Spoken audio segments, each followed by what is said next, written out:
So yesterday, a massive protest was held in Abuja. I hope some of you or many of you are already aware that the Nigerian youths are actually clamoring for the passage of the bill for electoral reform so that our INEC results can be transmitted via iRev in real time. Now, this is an appreciation post to actually celebrate our living heroes who championed that peaceful protest yesterday. His Excellency Sir Peter Obi, that's the true quality of a leader I stand. I want to also celebrate in the person of Mr. Randy Peters, our ever eloquent and intelligent, outspoken leader. I want to also appreciate the lioness, Mama P. That woman no dey gree.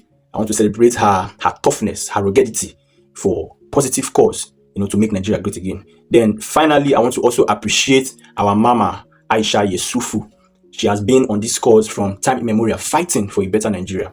Now, I want to really, really, really appreciate you, even though the numbers were not that encouraging. Most of the persons who are supposed to be on that ground, fighting and protesting with you guys, were at prayer grounds, praying to God. Now, why am I bringing this? Most of the problems we are facing in Nigeria are either financial challenges, which if the government had provided jobs, there will be jobs everywhere. We don't have to pray to God to give us jobs. There's no stable electricity. So therefore, investors are even running away. Factories are not being built. A lot of things are not working because how can an economy stand when they cannot even celebrate steady power supply? Moreover, most of them in those prayer grounds are looking for probably marital settlement.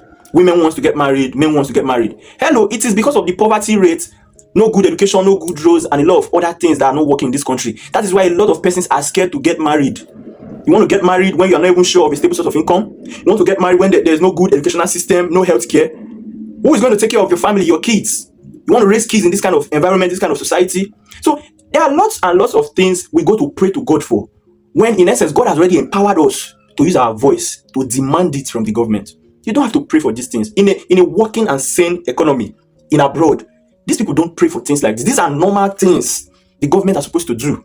Yesterday, while this protest was going on in Abuja, a lot of persons were calling VDM's name. I understand. I know why you guys were calling VDM's name. But if the Rattel chose not to be a part of this protest, please, I want you guys to understand. Everybody cannot be out there shouting at the same time. VDM is not stupid. He's a smart guy. He knows what he's doing. I believe he knows what he's doing. He has chosen to remain silent. He has chosen to calm the situation in his own way, because if VDM eventually steps out to follow for this protest, it will now be more like it's about him. The Rattel movement is a force, whether you like it or not. They have numbers.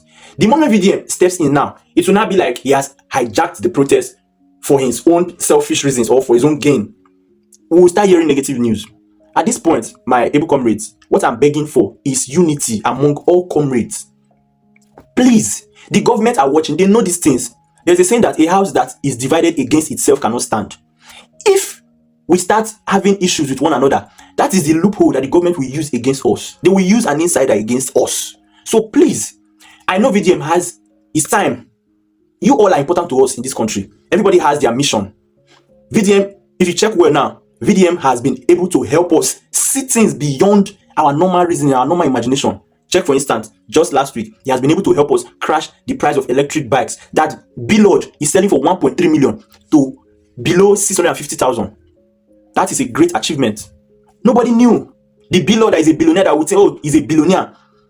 He's even the one ripping us in Nigeria. So if you see, sometimes the problem is not even the government. It is we, now we they do ourselves. We are more evil than even the government. Government, they do their own. We will be human. We're supposed to unite. We fight ourselves. Now imagine ripping Nigerians outrageous amount of money for something that is so cheap, sold in China for little money, for little amount. So please, let's unite. Everybody has their duty, and I believe everybody is performing excellently well.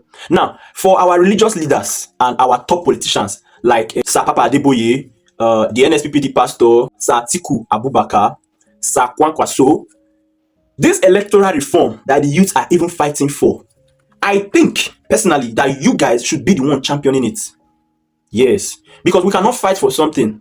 After achieving it, you guys will still at the end be the ones at the front enjoying it, because you are the ones that is going to favor when you come into power.